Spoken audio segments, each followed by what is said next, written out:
Good day, everyone. Today, I'm gonna talk about lesson 16.1 viral infections.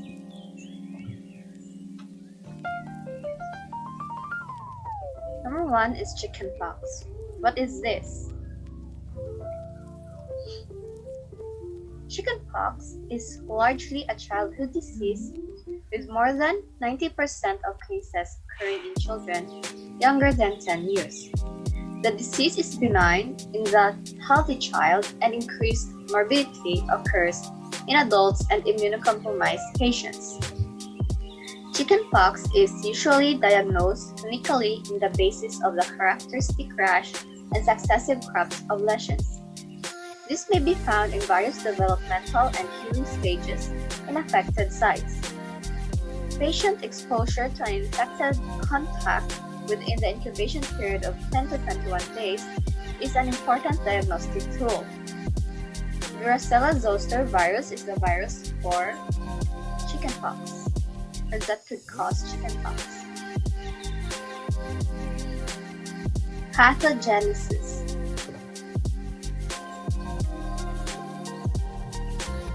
Chickenpox is usually acquired by the inhalation of airborne respiratory droplets from an infected host. High viral titers are found in the characteristic vesicles of chickenpox. Thus, despite the lower associated risk, viral transmission may also occur through direct contact with these vesicles. After initial inhalation of contaminated respiratory droplets, the virus infected the conjunctivae or the mucosae of the upper respiratory tract. Viral proliferation occurs in regional lymph nodes of the upper respiratory tract 2 to 4 days after initial infection. This is followed by the primary viremia on post-infection, days 4 to 6. A second round of viral replication occurs in the body's internal organs, most notably the liver and the spleen, followed by a secondary viremia 14 to 16 days post-infection. This secondary viremia is characterized by diffuse viral invasion of capillary endothelial cells and the epidermis. VSU-CoN infection of cells of the Malpighian layer produces both intercellular edema and intracellular edema, resulting in the characteristic vesicle. Exposure to varicella zoster virus in a healthy child initiates the production of host immunoglobulin G, immunoglobulin M, and immunoglobulin A. Antibodies immunoglobulin G persist for life and confer immunity. Cell-mediated immune response are also important in limiting the scope and the duration of primary varicella infection. After primary infection, VSU is hypothesized to spread from mucosal and epidermal lesions to local sensory nerves. VSU then remains latent in dorsal ganglion cells of the sensory nerves. Reactivation of VSU results in the clinical distinct syndrome of herpes zoster shingles. Clinical manifestations.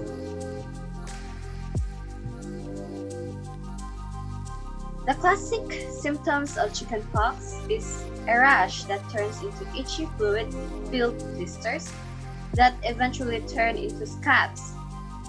The rash may first show up on the chest, back, and face, and then spread over the entire body, including inside the mouth, eyelids, or genital area. It usually takes about 1 week for all of these blisters to become scabs.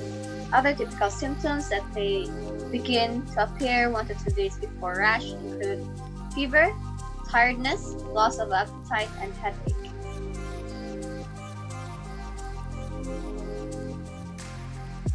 Laboratory test.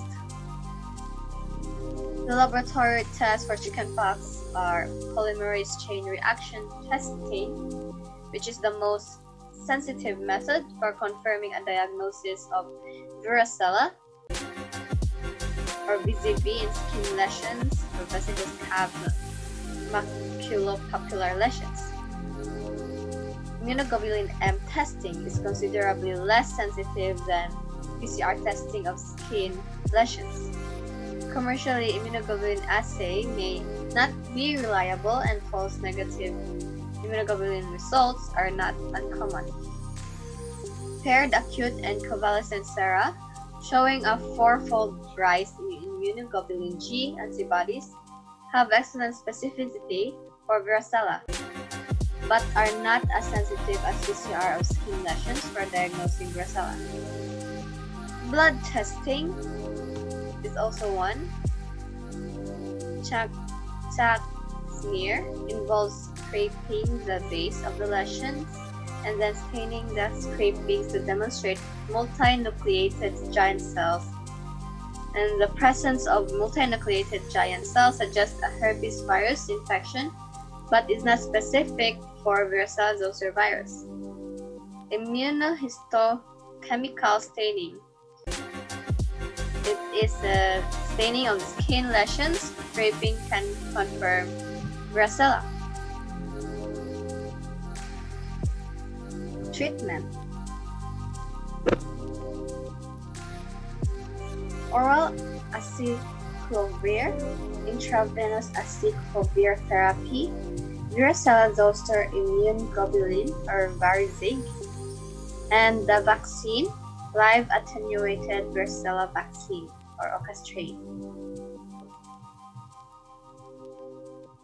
Nursing diagnosis. Hyperthermia related to viral infection, impaired skin integrity related to mechanical factors, risk for infection related to damaged skin tissue, deficient knowledge about the condition and treatment needs, disturbed body image related to lesions on the skin. Nursing interventions. Patient education. Educate patient about the importance and safety of the varicella zoster vaccine. Manage pruritus. Manage in patients with varicella with cool compresses and regular bathing. Warm soaps and oatmeal or cornstarch bath may reduce itching and provide comfort. Trim fingernails. Trimming the child's fingernails and having the child wear mittens while sleeping may reduce scratching. And dietary measures. Advise parents to provide a full and unrestricted diet to the child. Some children with varicella have reduced appetite and should be encouraged to take sufficient fluids to maintain hydration.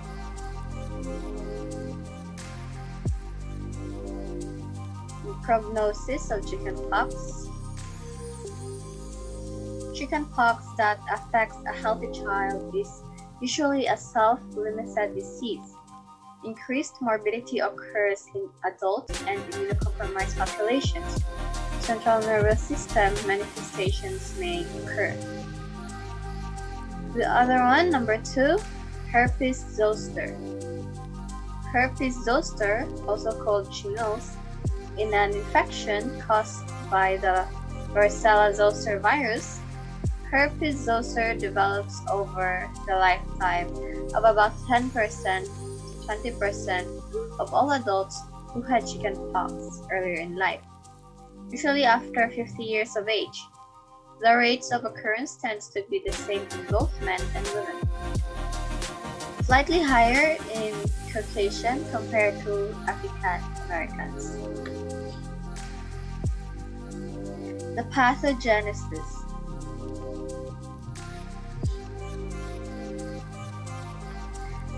Varicella zoster virus infection gives rise to 2 distinct syndromes. The primary infection, chickenpox, is a contagious and usually benign febrile illness. After this infection resolves, viral particles remain in the dorsal root or other sensory ganglia. or they may lay dormant for years to decades. In this latent period, host immunologic mechanisms suppress replication of the virus, but VZV reactivates when the host mechanism fails to contain the virus. Such failure may result from a wide spectrum of conditions, ranging from stress to severe immunosuppression. Occasionally, it follows direct trauma. VZV viremia occurs frequently with chickenpox, but also may arise with herpes zoster, albeit with a lower viral load. Once VZV is activated at the spinal root or cranial nerve neurons, an inflammatory response occurs that also encompasses the leptomeninges. Both plasma cells and lymphocytes are noted. This inflammation in the dorsal root ganglion can be accompanied by hemorrhagic necrosis of nerve cells. The result is neuronal loss and fibrosis. The frequency of dermatologic involvement is correlated with centripetal distribution of the initial varicella lesions. This pattern suggests that the latency may arise from contagious spread of the virus during varicella from infected skin. Cells to sensory nerve endings with subsequent access to the ganglia. Alternatively, the ganglia may become infected hematogenously during this viremic phase of varicella, and the frequency of the dermatome involvement in herpes zoster may reflect the ganglia most often exposed to reactivating stimuli. The appearance of the cutaneous rash due to herpes zoster coincides with a profound VZV-specific T-cell proliferation. Production of interferon alpha appears with resolution of herpes zoster in immunocompetent patients. Specific antibodies, immunoglobulin G, M, and A, appear more rapidly and reach higher titers during reactivation of herpes zoster than during the primary infection. The patient has a long-lasting enhanced cell-mediated immunity response to VZV. The anatomic location of the involved dermatome often determines the specific manifestations. When cervical and lumbar roots are involved, motor involvement, which is often overlooked, may be evident depending on virulence or extent of migration. The infection is contagious to persons with no previous immunity of VZV. However, it is estimated to be only one-third as contagious as primary varicella. It is transmitted either via direct contact with the lesion or via the respiratory route.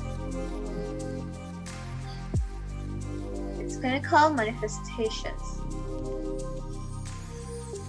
There are three phases in its manifestation: pre-eruptive phase, acute eruptive phase, post-herpetic neuralgia phase.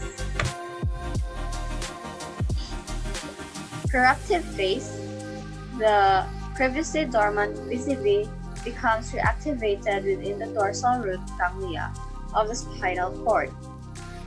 Manifestations that follow, therefore, tends to follow the dermatome that corresponds with the ganglion or ganglia that are affected. The patient will typically complain of pain or sometimes pruritus or paresthesia. Over the sensory region that follows the dermatome, this phase lasts from 1 to 10 days, with 48 hours being typical. The characteristics: sensory phenomena along one or more skin dermatomes lasting 1 to 10 days, average of 48 hours. Phenomena usually are noted as pain or less commonly itching or paresthesias. Pain may stimulate headache, neuritis, pleurisy, brachial neuritis, cardiac pain, appendicitis, or other intra-abdominal disease, or sciatica. Other symptoms such as malaise, myalgia, headache, photophobia, and uncommonly fever.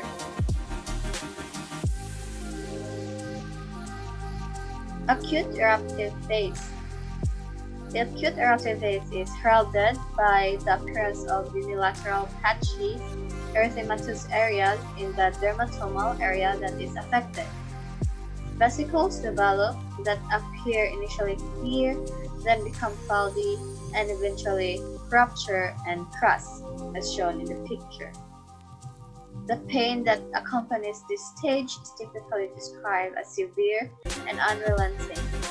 This phase typically lasts between 10 and 15 days. Its characteristics is that the pain accompanies this stage is typically described as severe and unrelenting. Patchy erythema occasionally accompanied by induration in the dermatomal area of involvement. Regional lymphadenopathy, either at this stage or subsequently. Group herpetiform vesicles developing on the erythematous base. Cutaneous findings that typically appear unilaterally, stopping abruptly at the midline of the limit of sensory coverage of the involved dermatome. Vesicular involution. Vesicles initially are clear but eventually cloud, rupture, crust, and involute. After vesicular involution, slow resolution of the remaining erythematous plaque, typically without visible sequelae.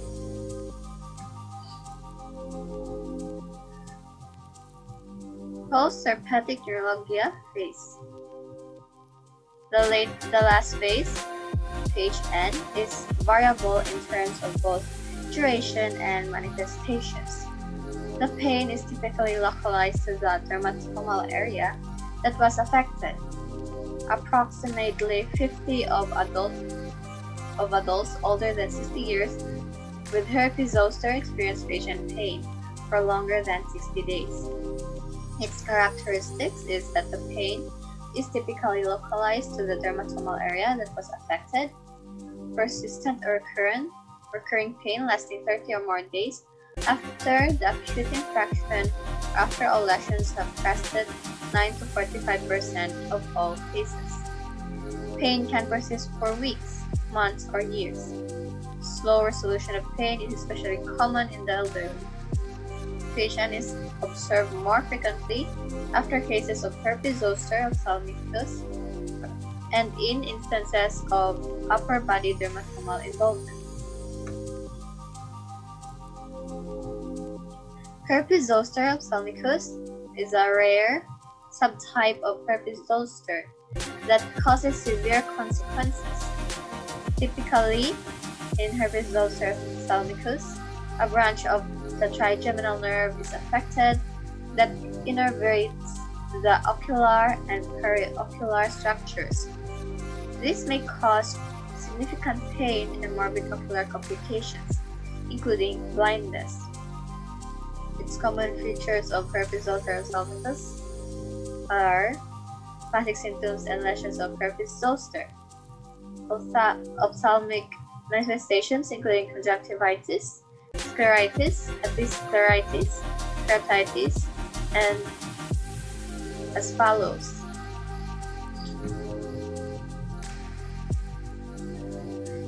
The laboratory test for herpes zoster: chunk smear and PCR, polymerase chain reaction assay, direct fluorescence antibody testing. Its treatment: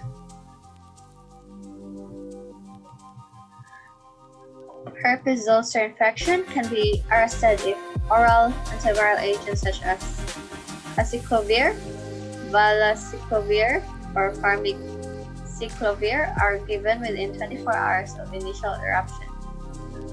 IV acyclovir may be indicated in patients who are immunocompromised, and the goal of herpes zoster management are to relieve the pain and to reduce or avoid complications, which include infection, scarring, and pitch and also eye complication. Pain is controlled with analgesic agents because adequate pain control during the acute phase helps prevent persistent pain patterns. Systemic corticosteroids may be prescribed to reduce the incidence and duration of PHN. VZV vaccine was developed to boost VZV cellular immunity in adults older than 50 years.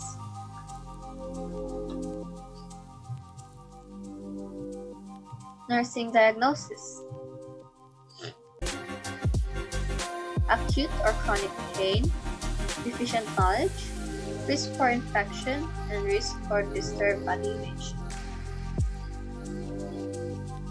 Nursing interventions. The patient and family members are instructed about the importance of taking antiviral agents as prescribed and in keeping follow-up appointments with primary provider. Assess the patient's discomfort and response to medication, and collaborates with the primary provider to make necessary adjustments to the treatment regimen. Educate the patient about how to apply dressing or medication to the lesions and to follow proper and hygiene techniques to avoid spreading the virus. Diversionary activities and relaxation techniques are encouraged to ensure restful sleep and to elevate discomfort. The prognosis.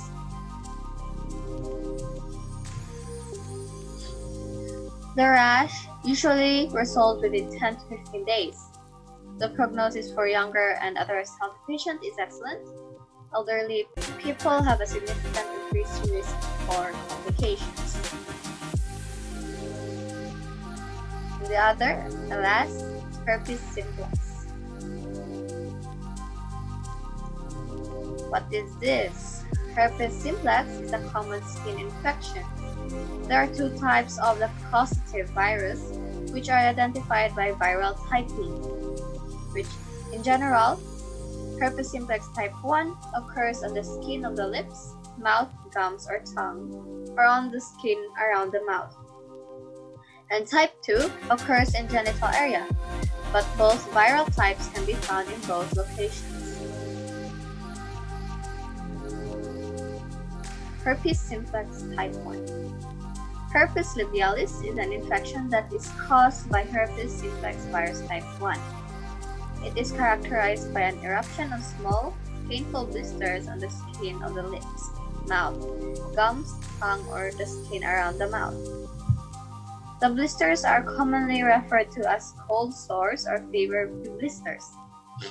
Once a person is infected with this virus, it can lie latent in the cells for a period of time. The incubation period is about 2 to 12 days. Between 50 and 80% of Americans are infected by age 30 years because HSV-1 or herpes simplex virus 1 is typically transmitted during childhood through non-sexual contact.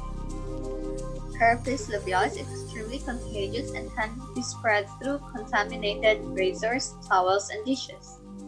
It is activated by overexposure to sunlight or wind, colds, influenza, and similar infections, heavy alcohol use, and physical or emotional stress.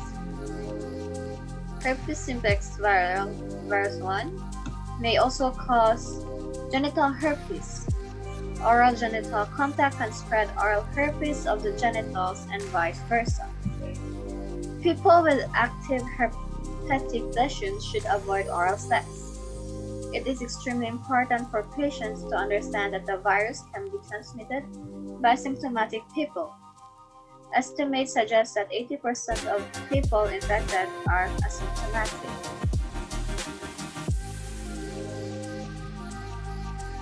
Early symptoms of herpes labialis include burning, itching, and increased sensitivity or tingling sensation. These symptoms may occur several days before the occurrence of lesions. The lesions appear as macules or papules, progressing to small blisters filled with clear yellowish fluid. They are raised, red, and painful and can break and ooze. The lesions typically extend through the epidermis and penetrate into underlying dermis, consistent with partial thickness wound. Eventually, yellow crusts swell to to reveal pink, peeling skin. Typically, the virus is no longer detectable in the lesion or wound 5 days after the vesicle has developed.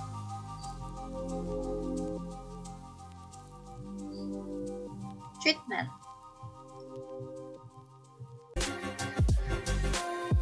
Acyclovir and valacyclovir helps to minimize the symptoms and the duration or length of flare-up. Acetaminophen may be given for analgesia. Topical anesthetics such as lidocaine can help in control of discomfort. Occlusive dressing have been shown to speed the healing process. Not only do such dressing prevent desiccation and scab formation, but they also maintain an aqueous wound environment rich in growth factors and matrix materials. However, occlusive dressings are not practical for lip and mucosal lesions. In this case, alternatives include occlusive ointments such as Herpes or Locosanol.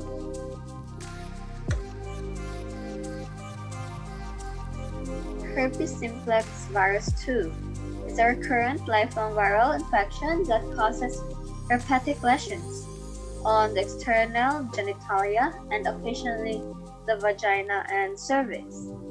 It is an STI, but possibly may also be transmitted asexually from red surfaces or by self-transmission, like touching a cold sore and then touching the genital area.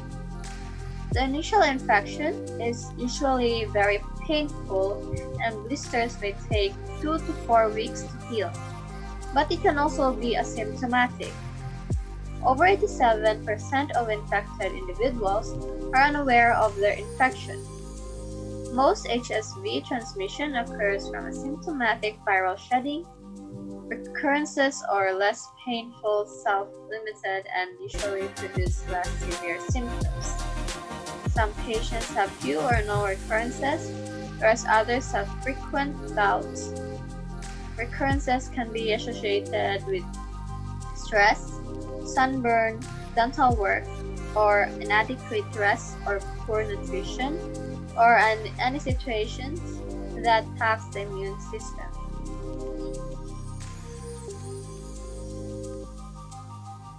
Pathogenesis. Close human contact by the mouth or pharynx, mucosal surface, vagina, or cervix appears necessary to acquire the infection. Other susceptible sites are skin, lacerations, and conjunctivae. Usually, the virus is killed at room temperature by drying.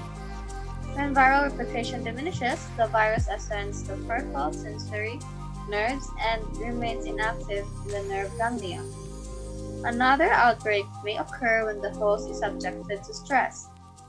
The reactivation and replication of latent HSV, always in the area supplied by the ganglia in which latency was established, can be induced by virus stimuli like fever, trauma, emotional stress, sunlight, menstruation, resulting in overt or covert recurrent infection and shedding of HSV. Its clinical manifestations. Itching and pain occur as the infected area becomes red and edematous. Infection may begin with macules and papules and progress to vesicles and ulcers. The vesicular state often appears as a blister, which later coalesces, ulcerates, and encrusts.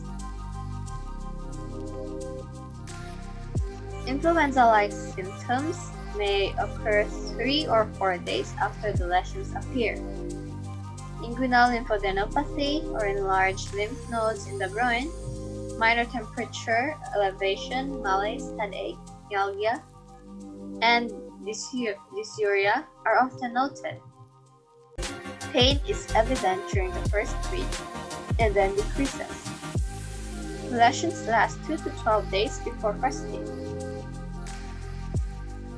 Common sites by gender: women, herpes simplex virus 2. Labia are usually primary sites although cervix, vagina, and perineal skin may be affected. In men, glans penis, foreskin, or penile shaft is typically affected. Treatment. Currently, there is no cure for genital herpes infection, but treatment is aimed to relieving the symptoms. Management goals include preventing the spread of infection, making patients comfortable, decreasing potential health risks, and initiating a counseling and education program. 3 oral antiviral agents, acyclovir, valacyclovir, and famciclovir can suppress symptoms and shorten the course of the infection. These agents are effective at reducing the duration of the lesions and preventing occurrences. Analgesics and saline compresses can provide additional relief of symptoms. Laboratory tests.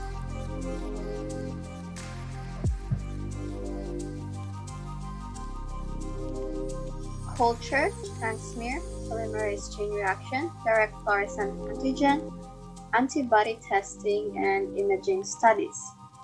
Brain imaging studies in herpes simplex virus encephalitis generally demonstrates focal localization in the temporal area that is associated with edema and contrast enhancement. Nursing diagnosis. Acute pain related to genital lesions, risk for infection or spread of infection, anxiety related to the diagnosis, deficient knowledge about the disease and its management. Nursing interventions. Lesions should be kept clean and proper hygiene practices are advocated. Sitz bath may ease its discomfort. The patient is encouraged to increase fluid intake, to be alert for possibly bladder distension, and to contact her primary provider immediately if she cannot void because of discomfort. When oral antiviral agents are prescribed, the patient is instructed about when to take the medication and what side effects to note, such as rash and headache. Abstain from sexual intercourse during treatment. For active disease, other options such as hand holding and kissing are acceptable. Avoids exposure to the sun, which can cause recurrences and skin cancer. Prognosis. For most people with herpes simplex virus, infections are temporary and resolve without detrimental sequelae. However, recurrences is common. The associated pain, paresthesia, and discomfort, as well as psychosocial impact for herpes simplex outbreaks, cause significant morbidity to the individuals who are affected. Long-term sequelae, usually CNS, are more common with neonatal herpes simplex virus infection than with other types of herpes simplex virus infection. Scarring may occur from severe or super infected lesions. That would be all. Thank you.